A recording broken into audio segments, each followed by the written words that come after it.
Balik lagi di Jacksman Vlog. Dan terima kasih buat yang sudah nonton. Dan nggak pernah lupa aku mengucapkan banyak-banyak terima kasih yang udah nonton, apalagi yang udah subscribe. Mudah-mudahan channel ini udah AdSense ya, biar lebih makin semangat aku bikin videonya. Untuk episode kali ini, hari ini aku bukannya mau ngevlog. Jadi hari ini aku mau menceritakan sebuah pengalamanku yang bisa dibilang sulit untuk dilupakan sebenarnya ya. Jadi kemarin aku habis dari mudik dari Medan, dan setelah dari Medan itu kita singgah ke Kuala Lumpur, Malaysia. Dan di situ aku rasanya kayak seneng ya. Sebenarnya seneng bukan karena liburannya, tapi karena dulu tuh aku sempat tinggal di Malaysia dalam waktu 2 hampir hingga 3 tahun ya. Dan akhirnya bisa dibilang aku kena PHK di perusahaan aku yang di Malaysia, dan akhirnya balik ke Indonesia. Dan akhirnya kita bisa balik lagi ke Malaysia, dan saat itu aku bawa anak dan istri, itu rasanya seneng ya. Anjay, kayak nongkrong ya.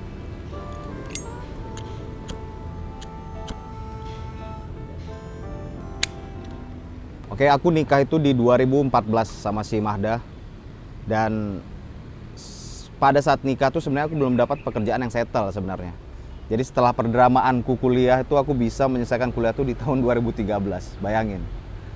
Akhirnya 2014 aku memutuskan nikah, dan ya bisa dibilang pekerjaanku belum settle sebenarnya. Tapi ya kita mikir yang namanya rezeki, ya udahlah ya. Pada akhirnya aku menjalani hidup sebagai seorang pasangan suami istri, sebagai suami gitu kan. Dan dalam waktu 1 tahun tuh aku bisa pindah-pindah tempat kerja, bos.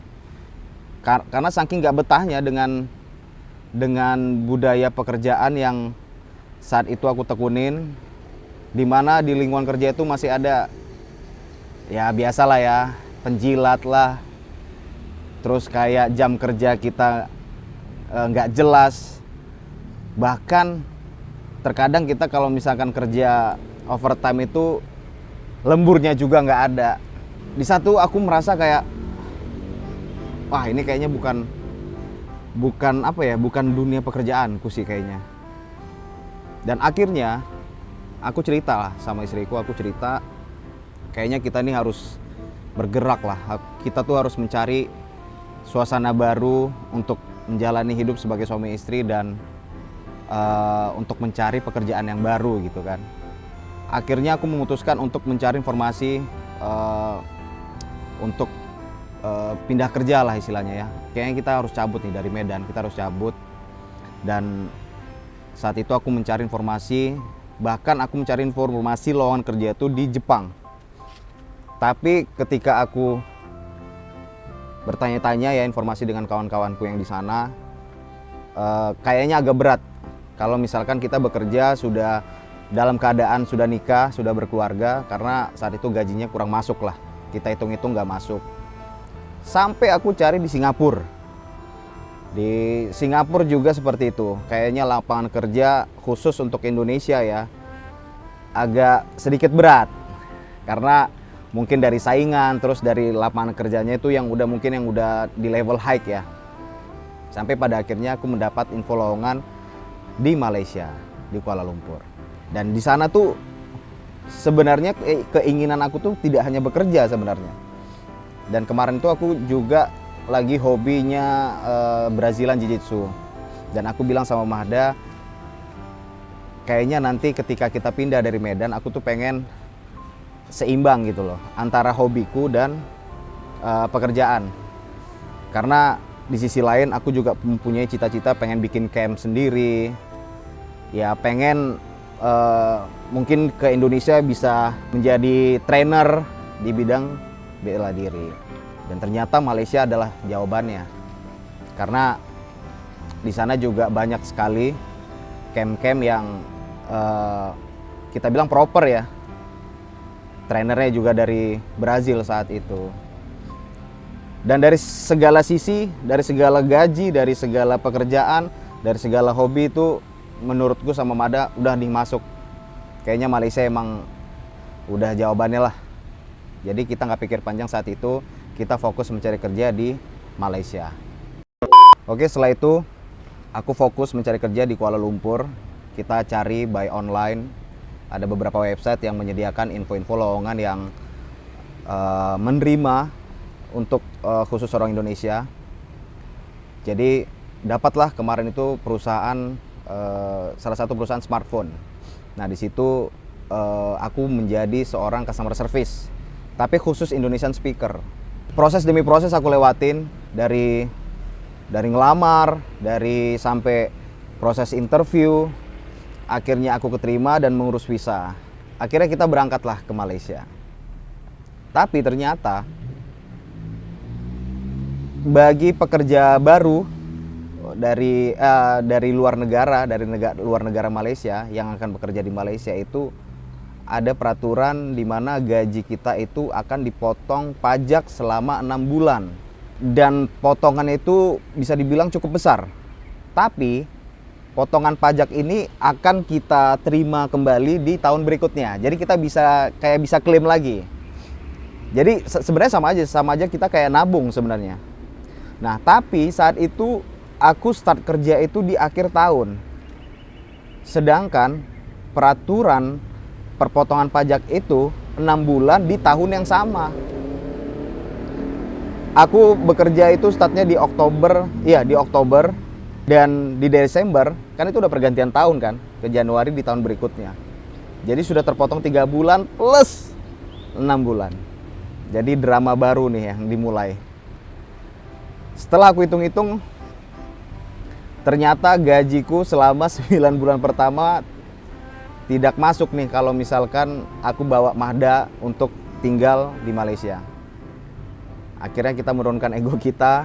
Ya udah, aku bilang sama istriku, kamu di Medan aja dulu, biar aku di sini dulu sendirian. Paling enggak, walaupun gajiku pas-pasan di sana, aku ngirim ke Medan itu tidak terlalu besar, karena kan ya dikonversi kan. Akhirnya kita sudah sepakat 9 bulan kita pisah. Tapi setiap bulan kalau ada rezeki lebih, pasti Mahda tuh berangkat. Paling berangkat itu buat 2 minggu. Ya, selama 9 bulan kita nikmatilah hidup seperti itu.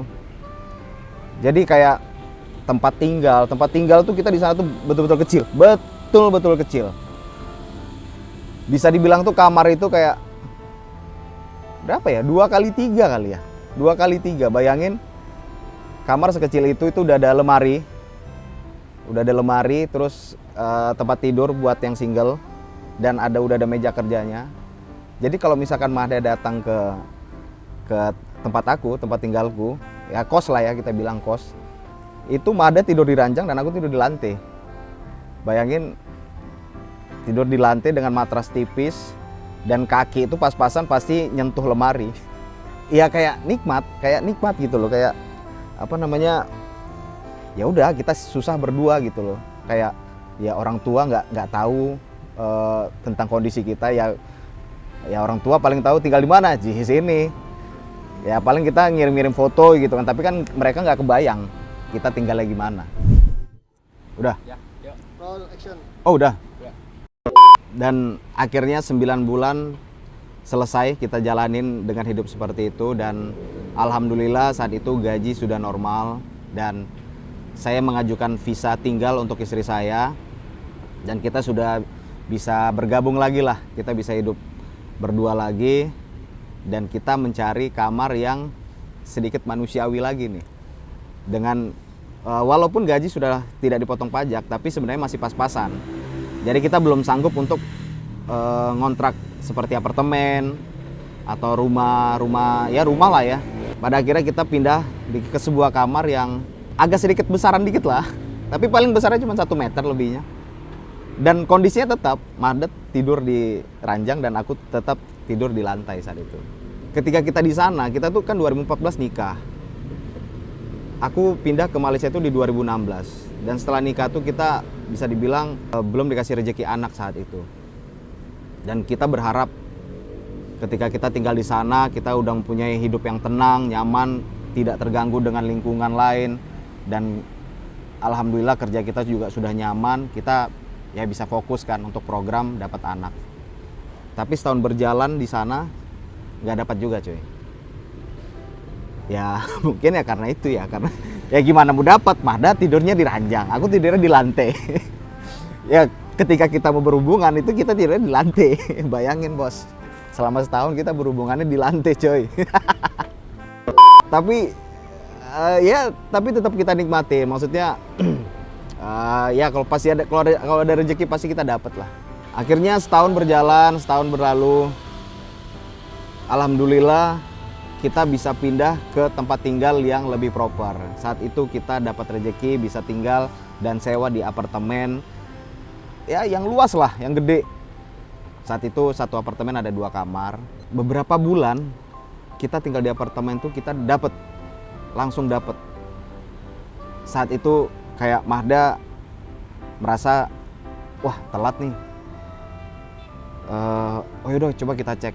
Dan akhirnya setelah kita cek, alhamdulillah Mahda hamil. Dan di situ kita rasanya senang dan panik. Senangnya apa? Senangnya ya kita tuh udah lama nih nunggu ini. Dan paniknya adalah ya kan kita di Malaysia hidupnya cuma berdua.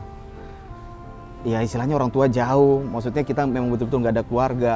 Cut dulu.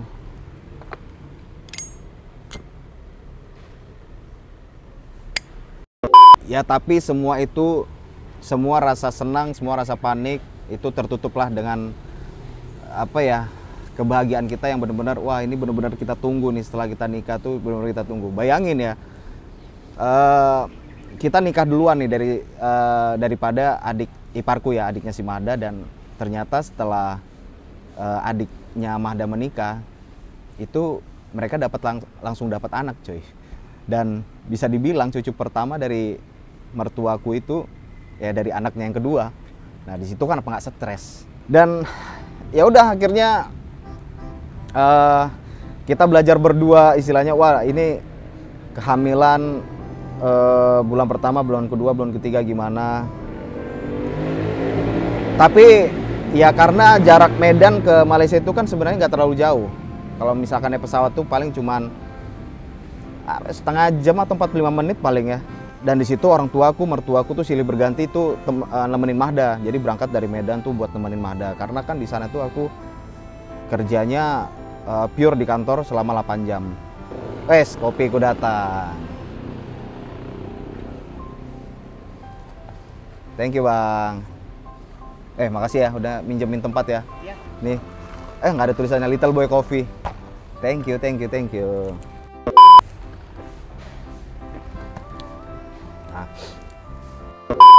Itulah jadi pengalamanku ketika kita tinggal di Malaysia, dan akhirnya kita menjalani hidup seorang suami istri dengan Mahda saat itu udah hamil. Kita ya pure bener-bener berdua. Ya paling orang tua sama mertuaku tuh datang sekali-sekali, paling sebulan sekali untuk ngecek Mahda. Di sana seminggu ya buat masakin Mahda lah, biar dia dapat makanan yang bagus juga, karena ya itu pengalaman kita pertama dapat anak.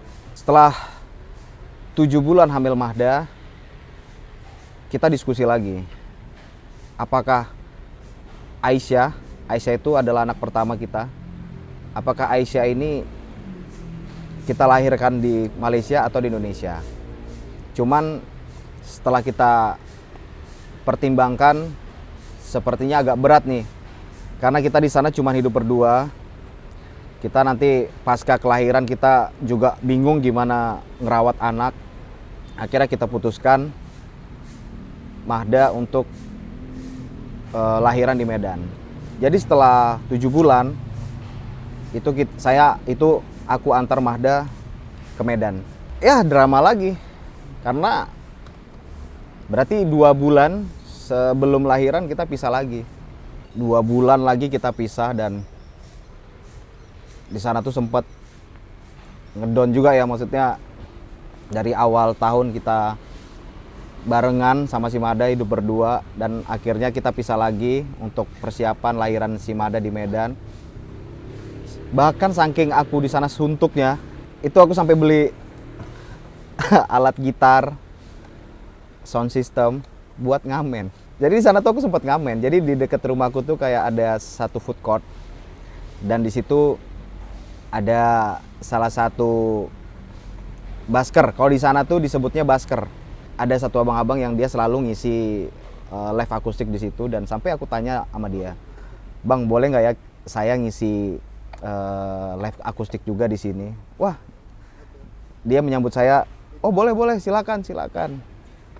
Tapi kan memang sebenarnya di sana tuh buat ngamen atau buat live akustik tuh nggak ngasal sebenarnya. Tapi ya namanya juga saya cuma sekali-sekali ketika pulang kerja kalau mengisi waktu saya ngamen. Dan selama 2 bulan itu saya jalanin dan akhirnya tibalah waktunya Mahda untuk lahiran. Dan saya pulang ke Medan dan kita sambut Aisyah sebagai anak pertama kami. Dan saat itu saya pulang hanya seminggu. Jadi memang saya pas-pasin supaya saya bisa dapat momen ketika lahiran saya di Medan sampai pasca dia lahiran saya masih bisa ya sedikit ngerawat lah, gendong-gendong bentar. Setelah 1 minggu akhirnya saya harus balik lagi ke Malaysia untuk melanjutkan pekerjaan lagi. Timbul drama baru lagi di hidup kita. Saat itu perusahaan saya memberikan informasi kepada kita pekerja-pekerja Indonesia bahwasannya saat itu kontrak kita tidak bisa diperpanjang. Saat itu kontrak kita tidak bisa diperpanjang. Wah, itu asli panik. Wah, ini anak baru lahir dan kontrak nggak diperpanjang. Waduh. Padahal itu sebelumnya itu kita mempunyai cita-cita ya. Punya cita-cita, udahlah nanti setelah Aisyah udah bisa balik lagi ke Malaysia, kita tinggal di sini lagi sampai dia sekolah di sini. Bahkan kita punya cita-cita, udah kita tinggalin Aisyah sampai kuliah. Sampai dia kuliah nanti bisa kuliah di Malaysia, udah kita kalau mau balik ke Indonesia, baliklah ke Indonesia. Akhirnya saya mau nggak mau harus terima keputusan perusahaan itu. Tapi perusahaan tetap bertanggung jawab untuk memberikan pekerjaan pengganti sebenarnya. Jadi saat itu agensi pekerjaan saya di sana memberikan pilihan, kita kerja melanjutkan pekerjaan di Malaysia, kita dipindahkan di proyek yang lain, atau kita tetap bekerja di salah satu perusahaan smartphone itu di Indonesia tapi permanen. Kita diangkat sebagai karyawan permanen. Wah, itu berpikir keras. Karena pilihannya seperti ini, Bos. Kalau misalkan saya memilih untuk melanjutkan bekerja di Malaysia di proyek yang lain, nah di sana itu ada peraturan bahwasannya maksimal kita bekerja di sana tuh selama 4 tahun dan ada yang namanya cooling down. Jadi setelah kita 4 tahun itu kita harus balik lagi ke negara asal. Minimal 3 bulan baru boleh kita apply lagi kerja di sana. Jadi setelah kita menimbang dan karena kita memikirkan kita bahwasannya punya anak dan kita harus punya kerja yang tetap, akhirnya kita putuskan untuk mengambil pilihan untuk kerja di Indonesia. Saat itu di Jakarta. Ya tentunya dengan gaji yang sama seperti nilainya seperti di ringgit saat itu, tetapi ya di bawah dikit. Tapi secara hitungan masih masuk. Ya akhirnya saya terima kerja itu dan saya pindah ke Jakarta saat itu. Tapi Mahda masih di Medan. Yang sedihnya adalah kita kan itu saat itu baru pindah di apartemen. Dan dimana ketika kita pindah di apartemen itu betul-betul kosong melompong. Itu satupun furniture belum ada, perabotan itu belum ada. Karena memang benar-benar kita save money. Sebenarnya bisa kita sewa untuk apartemen yang udah ada perabotannya.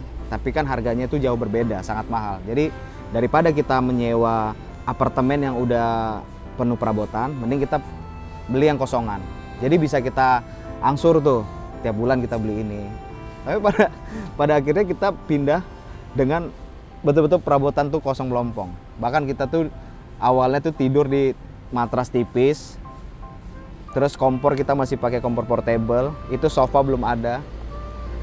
Pada akhirnya ketika keluarga kita datang, ya orang tua saya datang, mertua datang tuh ya nggak istilahnya ngasih lah gitu kan. Ini ya perabotan apa sofa misalkan. Sampai kemarin tuh cerita lucu kita adalah mertua saya menitipkan uang beberapa ringgit lah. Saat itu dia bilang ini buat beli TV ya gitu. Tapi kan di sana kan tuh sebenarnya kita udah jarang nonton TV ya. Kita tuh nonton tuh di laptop, di handphone. Sampai akhirnya tuh kita bilang sama mertua bahwasannya izin Pak, ini duitnya kita beliin kasur dan lemari ya saat itu. Karena lemari kita tuh betul-betul kecil. Karena ya kita memang mau cari yang murah kan. Akhirnya uang yang dikasih mertua itu kita beliin kasur yang gede dan lemari yang gede yang bisa muat bajuku dan bajunya si Mahda. Cut. Yuk. Oke, jadi itulah drama-drama yang kita lewatin sebelum kita punya anak. Dan ketika aku balik ke Indonesia sebenarnya ada sedihnya dan ada senangnya juga. Maksudnya sedihnya itu karena saat itu kita udah sudah memperkuat diri bahwasannya ya udahlah, kalau memang rezeki kita saat itu memang di Malaysia, ya udah kita bertahan gitu lah. Tapi ternyata Tuhan berkehendak lain dan akhirnya kita harus balik lagi ke Indonesia. Tapi ya itu ya, maksudnya kayak ketika kita kemarin liburan ke Malaysia itu kayak wah, dulu tuh kita di Malaysia tuh sebagai kayak ngerasa jadi kayak penduduk lokal gitu ya.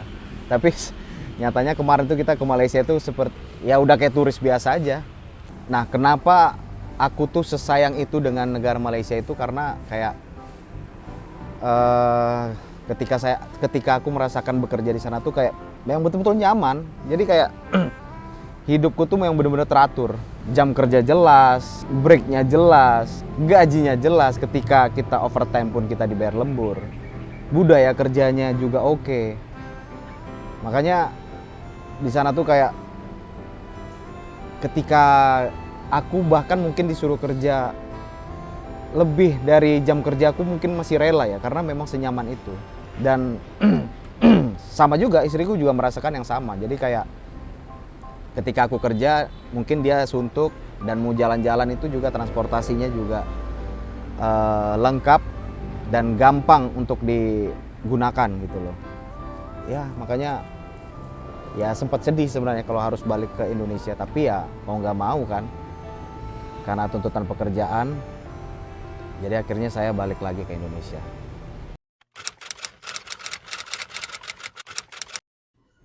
Jadi sebenarnya kalau dikatakan benci Indonesia ya bukan benci secara negaranya, tapi saat itu aku sempat merasakan kayak benci dengan lingkungan pekerjaanku yang saat itu ya yang gitu-gitu aja gitu ya.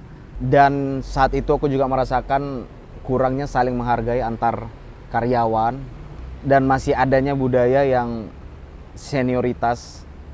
Ya menurutku senioritas itu perlu, antara senior dan junior itu perlu, tapi ya menurutku tidak perlulah.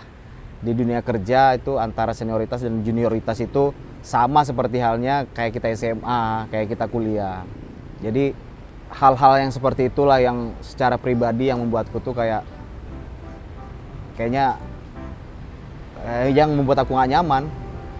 Sampai akhirnya aku saat itu memutuskan untuk mencoba keluar dulu nih dari kampungku, dari Medan. Dan akhirnya aku pindah ke Malaysia. Kalau ditanya sekarang masih mau gak sih sebenarnya tinggal di Malaysia lagi? Mau. Tapi kan sekarang ini kondisinya udah berbeda. Sekarang ini aku udah punya 2 anak. Dan Aisyah juga udah mulai sekolah dan ya banyak pertimbangannya. Tapi tidak tertutup kemungkinan ketika aku dapat kesempatan pekerjaan yang mungkin bisa ya hitung-hitungannya oke lah ya. Ya, boleh juga. Jadi ya itu aja episode kali ini.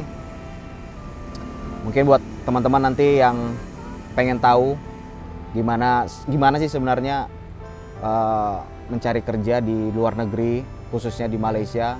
Nanti mungkin aku bisa bikin videonya. Oke, terima kasih buat yang udah nonton.